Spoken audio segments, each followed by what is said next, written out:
ಆಚಿ ಮಸಾಲ. ಎಂತ ಅಡಿಗೆಯ ರುಚಿಯಾಗೋ ರಹಸ್ಯವು 20 ರೂಪಾಯಿ. ಅಂಗನವಾಡಿ ಮೇಲ್ಛಾವಣಿ ಕುಸಿದು 4 ಮಕ್ಕಳು ಗಾಯಗೊಂಡಿರುವಂತಹ ಘಟನೆ ಚಿಕ್ಕಬಳ್ಳಾಪುರದ ದೊಡ್ಡ ಬೊಮ್ಮನಹಳ್ಳಿಯಲ್ಲಿ ನಡೆದಿದೆ. ಶಿಥಿಲಗೊಂಡಿದ್ದ ಮೇಲ್ಛಾವಣಿ ಕೆಳಗೆ ಮಕ್ಕಳಿಗೆ ಪಾಠವನ್ನು ಮಾಡಲಾಗ್ತಾ ಇತ್ತು. ಈ ವೇಳೆ ಅಂಗನವಾಡಿಯ ಮೇಲ್ಛಾವಣಿ ಏಕಾಏಕಿ ಕುಸಿದ ಪರಿಣಾಮ ಜೀವಿಕಾ, ರಿತಿಕ್ಷಾ ಸೇರಿ 4 ಮಕ್ಕಳು ಗಾಯಗೊಂಡಿದ್ದಾರೆ. ಪಾಪ ಪುಟಾಣಿ ಮಕ್ಕಳು. ಅಂದ್ರೆ ಆಲ್ರೆಡಿ ಆ ಕಟ್ಟಡ ಶಿಥಿಲಗೊಂಡಿತ್ತು, ಆದ್ರೂ ಸರ್ಕಾರದ ನಿರ್ಲಕ್ಷ್ಯ ನೋಡಿ. ಇನ್ನು ಸರ್ಕಾರಿ ಶಾಲೆಗಳಿಗೆ ಮಕ್ಕಳನ್ನ ಕಳಿಸಿ, ಶಾಲೆಗಳು ಮುಚ್ತಾ ಇದೆ, ಹೀಗಾಗಿ ಕಳಿಸಿ ಅಂತ ಸರ್ಕಾರ ಹೇಳುತ್ತೆ. ಆದ್ರೆ ಈ ರೀತಿ ವ್ಯವಸ್ಥೆ ಇದ್ರೆ ಅಲ್ಲಿ ಜೀವಕ್ಕೇನೆ ಗ್ಯಾರಂಟಿ ಇಲ್ಲ. ಯಾರನ್ನ ನಂಬ್ಕೊಂಡು ಪೋಷಕರು ಇಂಥ ಪುಟ್ಟ ಮಕ್ಕಳನ್ನ ಶಾಲೆಗಳಿಗೆ ಕಳಿಸ್ಬೇಕು ಎನ್ನುವಂಥ ಪ್ರಶ್ನೆಗಳು ಮೂಡುತ್ತೆ. ಇನ್ನು ಗಾಯಾಳುಗಳನ್ನ ಕುರುಬೂರು ಪ್ರಾಥಮಿಕ ಆರೋಗ್ಯ ಕೇಂದ್ರ ಮತ್ತು ಚಿಂತಾಮಣಿ ಖಾಸಗಿ ಆಸ್ಪತ್ರೆಗೆ ದಾಖಲಿಸಿ ಟ್ರೀಟ್ಮೆಂಟ್ ಕೊಡಿಸಲಾಗ್ತಾ ಇದೆ. ಇನ್ನು ಸಹಜವಾಗಿಯೇ ಆಸ್ಪತ್ರೆಯಲ್ಲಿ ಮಕ್ಕಳ ಈ ಸ್ಥಿತಿಯನ್ನು ಕಂಡು ಪೋಷಕರು ಕಣ್ಣೀರು ಹಾಕ್ತಿದ್ದಾರೆ. ಮಹಿಳಾ ಮತ್ತು ಮಕ್ಕಳ ಕಲ್ಯಾಣ ಅಧಿಕಾರಿಗಳ ನಿರ್ಲಕ್ಷ್ಯವೇ ಇದಕ್ಕೆಲ್ಲ ಕಾರಣ ಅಂತ ಪೋಷಕರು ಹಿಡಿಶಾಪ ಹಾಕ್ತಿದ್ದಾರೆ.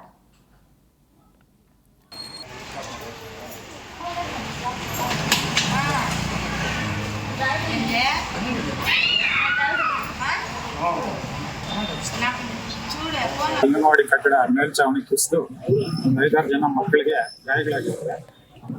ನಮ್ಮೂರಲ್ಲಿ ಸುಮಾರು ರೆಡ್ಡಿ ಅಂತೇಳಿ ಒಂದು 40 ವರ್ಷದಿಂದ ಗ್ರಾಮ ಪಂಚಾಯತಿ ಸದಸ್ಯರು.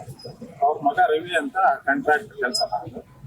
ಈಗ ಅವರು ಸರಿಯಾಗಿ ಯಾವುದೇ ಬಿಲ್ಡಿಂಗು ಸರಿಯಾಗಿ ಕಟ್ಟಲ್ಲ, ಕ್ವಾಲಿಟಿನೇ ಇರಲ್ಲ. ಈಗ ಹೊಸದಾಗಿ ಒಂದು 4-5 ವರ್ಷದಿಂದ ಒಂದು ಅಂಗನವಾಡಿ ಕಟ್ಟಿದ್ದಾರೆ. ಅದು ಅಷ್ಟೇ, ಎಲ್ಲ ಸೇವಾ ಬಂದ್ಬಿಟ್ಟಿದೆ ಗೋಡೆಗಳೆಲ್ಲ.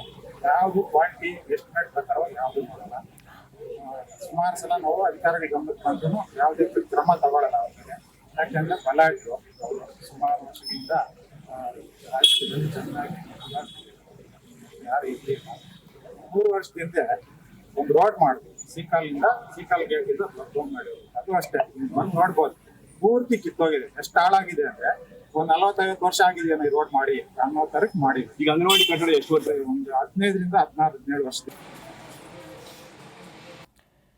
ಎಸ್, ಈ ಬಗ್ಗೆ ಹೆಚ್ಚಿನ ಮಾಹಿತಿಯನ್ನು ನೀಡ್ತಾರೆ ನಮ್ಮ ಪ್ರತಿನಿಧಿ ಸತೀಶ್. ಇನ್ನು ಆಲ್ರೆಡಿ ಶಿಥಿಲಾವಸ್ಥೆಗೊಂಡಿತ್ತು ಆ ಒಂದು ಕಟ್ಟಡ, ಆದ್ರೂ ಇಷ್ಟೊಂದು ನಿರ್ಲಕ್ಷ್ಯ ಯಾಕೆ ಅಂತ? ಎಸ್ ಸಿಂಚನ, ಅವ್ರು ಯಾಕಂತಂದ್ರೆ ಅಧಿಕಾರಿ ನಿರ್ಲಕ್ಷ್ಯ. ಮಕ್ಕಳ ಮತ್ತು ಮಹಿಳಾ ಕಲ್ಯಾಣ ಇಲಾಖೆ ಏನಿದೆ, ಆ ಒಂದು ಇಲಾಖೆ ಸಂಬಂಧಪಟ್ಟ ಅಧಿಕಾರಿಗಳು ಇದಕ್ಕೆ ಸಂಬಂಧಪಟ್ಟಂತ ಅಧಿಕಾರಿಗಳ ನೇರ ಹೊಣೆಗಾರಿಕೆ ಹಾಕತ್ತಾರೆ. ಯಾಕಂತಂದ್ರೆ ಸಾಕಷ್ಟು ಬಾರಿ ಏನು ಅಂಗನವಾಡಿ ಶಿಥಿಲಗೊಂಡಿದೆ ಅಂತ ಹೇಳ್ಬಿಟ್ಟು ಸಾಕಷ್ಟು ಸಹ ಏನು ಅವ್ರಿಗೆ ಲೆಟರ್ ಸಹ ಕೊಟ್ಟಿದ್ದಾರೆ, ಮೌಖಿಕವಾಗಿ ಹೇಳಿದ್ದಾರೆ. ಸಾಕಷ್ಟು ಇದು ಮಾಡಿದ್ರು ಸಹ ಇವ್ರು ಎಚ್ಚೆತ್ತುಕೊಳ್ಳದೆ ಮಕ್ಕಳನ್ನ ಅದೇ ಒಂದು ಅಂಗನವಾಡಿ ಕಟ್ಟಡದಲ್ಲಿ ಏನು ಅಂಗನವಾಡಿ ವಿದ್ಯಾರ್ಥಿಗಳನ್ನ ವ್ಯಾಸಂಗ ಮಾಡುವಂತದ್ದು. ಯಾಕಂತಂದ್ರೆ ಅಲ್ಲಿ ಸೇರ್ಬೇಕಾದ್ರೆ ಸಾಕಷ್ಟು ಮಕ್ಕಳು, ಬಡ ಮಕ್ಕಳು ಸಹ ಅಲ್ಲಿ ಇರ್ತಾರೆ. ಏನು ಬೆಳಗ್ಗೆ ಕೂಲಿಗಂತ ಹೋಗಿ ಮಕ್ಕಳು, ಸಣ್ಣ ಪುಟ್ಟ ಮಕ್ಕಳನ್ನ ಏನು ಖಾಸಗಿ ಒಂದು ಶಾಲೆಗೆ ಕಳಿಸಲಾರದಂತ ಮಕ್ಕಳನ್ನ ಅಂಗನವಾಡಿ ಶಾಲೆಗೆ ಬಡವರು ಕಳಿಸುವಂತದ್ದು ಈಗಿರೋ ಕಾಲದಲ್ಲಿ ಇರೋಂಥದ್ದು. ಆದ್ರೆ ಮಕ್ಕಳನ್ನ ಏನು ಸಂಜೆ ಕೂಲಿಗೆ ಹೋಗಿ ಮಕ್ಕಳು ಬಂದು ನೋಡೋಷ್ಟೊಳಗಡೆ ಇಲ್ಲಿ ನೋಡಿದ್ರೆ ಯಾವ ರೀತಿಯಾಗಿದೆ ಅಂದ್ರೆ ಮೇಲ್ಛಾವಣಿ ಕುಸಿದಿದೆ. ಸಣ್ಣ ಪುಟ್ಟ ಮಕ್ಕಳು ಇರೋದ್ರಿಂದ ಮೇಲೆ ಬೀಳ್ದಿರೋದ್ರಿಂದ ಮಕ್ಕಳ ಸ್ಥಿತಿ ಸಹ ಸಾಕಷ್ಟು ಗಂಭೀರ ಆಗಿದೆ. ಅದರಲ್ಲೂ ಸಹ ಏನು ಒಂದು ಮಗು ಗಂಭೀರ ಆಗಿರೋದ್ರಿಂದ ಖಾಸಗಿ ಆಸ್ಪತ್ರೆಗೆ, ಚಿಂತಾಮಣಿ ಖಾಸಗಿ ಆಸ್ಪತ್ರೆಗೆ ರವಾನೆ ಮಾಡಿದ್ರೆ ಉಳಿದಂತ ಮಕ್ಕಳನ್ನ ಏನು ಅಲ್ಲೇ ಏನು ಕುರುಬೂರು ಒಂದು ಸರ್ಕಾರಿ ಪ್ರಾಥಮಿಕ ಶಾಲೆಗೆ ಸೇರಿಸಿರೋಂಥದ್ದು. ಏನು ಸಾಕಷ್ಟು ಚಿಕಿತ್ಸೆ ನಡೀತಾ ಇದೆ.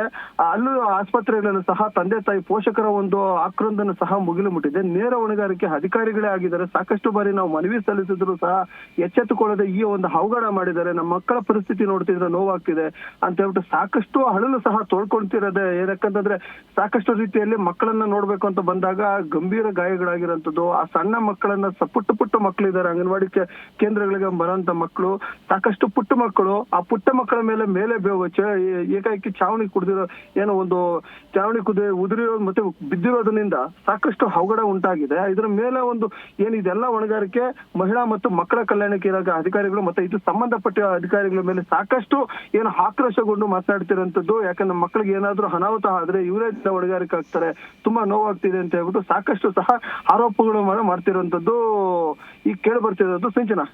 ಓಕೆ, ಥ್ಯಾಂಕ್ ಯು ಸತೀಶ್ ನಿಮ್ಮೆಲ್ಲ ಡೀಟೇಲ್ಸ್ಗಾಗಿ.